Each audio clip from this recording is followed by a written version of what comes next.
മാസങ്ങളിൽ പ്രത്യേകിച്ചും നിങ്ങൾ തെറ്റുകൾ ചെയ്യരുത്.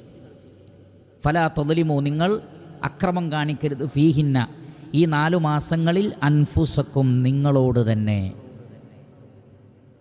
അപ്പോൾ മറ്റു മാസങ്ങളിലൊന്നും തന്നെ തെറ്റുകൾ ചെയ്യാൻ പാടില്ല, ഹറാമ് ചെയ്യാൻ പാടില്ല. പക്ഷേ ഈ 4 മാസങ്ങളിൽ അത് കൂടുതൽ ഗൗരവമുള്ളതാണ്.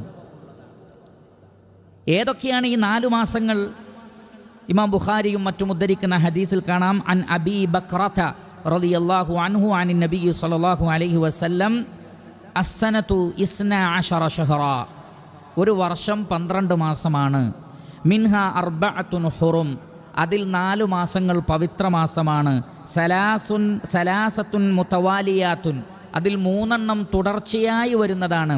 ദുൽഖഅദ വദുൽഹിജ്ജ വൽ മുഹറം, ദുൽഖഅദയും ദുൽഹിജ്ജയും മുഹറവും.